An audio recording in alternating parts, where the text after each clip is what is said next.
are joined right now by Perry Mandarino, partner, leader of business recovery services at PwC. Thank you so much for joining us. Thank you. You were on a panel this afternoon in which you were giving great insight into, it's 3:15 and the store is closing. Basically, we're talking about retail businesses and surviving in retail. So what would you say some of the biggest, first of all, mistakes are that you see with retailers who are, getting into trouble now?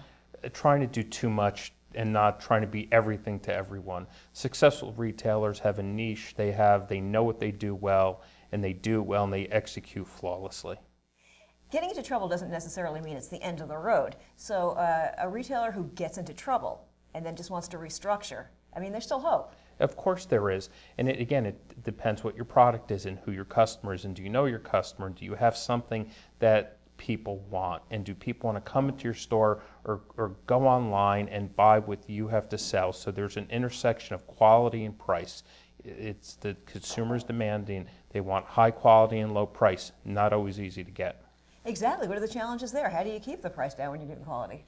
To me, it's sourcing. So it seems, especially in apparel, everything's made in China. What I see really good retailers doing is looking for different sourcing, and sourcing in places offshore of the United States and the Caribbean. Because what happens when it's fast fashion, and if there's a new product that comes out, how do I get that product into the store quickly? And that is a key, and successful retailers are doing that now. It's sort of surprising to me when you actually look at the statistic of how much shopping is done online, because it seems like everyone's doing it, but the most recent statistic was under 10% of That's shoppers. right. So the brick and mortar store is not dead. I don't believe so. I think you'll see different malls. I think the A malls will survive and thrive. I think the C malls may have a tougher time. But again, give the customer a reason to come into your store, come into your location, which is why you have a lot different footprints in malls. There's more restaurants, there's more entertainment, and that draws the crowd in, because if you could draw the kids in, mom and dad may shop. What do you mean by an A mall and a C mall? So an A mall, high-end malls with good tenants, rather C in a good location. When C malls may be smaller, maybe need a little bit more TLC, maybe don't have the great brands in there. They're cheaper to rent, obviously, but nonetheless, they're not driving the traffic. So as a retailer, these days more than ever before, you really have to be competitive. You have to be on your game. So what's the advice that you would give there as far as staying on the edge? The advice is to know your customer, stay focused in what you do, and don't try to be all things to all people.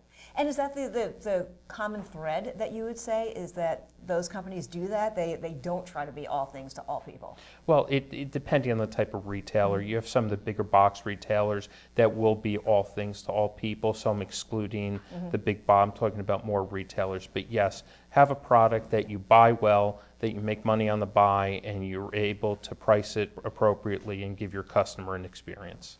And what do you see for the rest of 2015 going into 2016 as far as retail? I believe we will see a large number, or a fair amount of restructurings in the market. I think we are in a retail survival of the fittest. It's Darwinism. The strong will survive, that have the liquidity, most importantly, but the good products and the profitability to keep customers coming in. What has changed, would you say, over the last 5 years from the types of retailers who used to go under versus what you're seeing right now? Has anything really changed?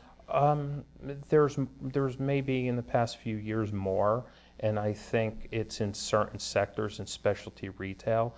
I think the competition is just driving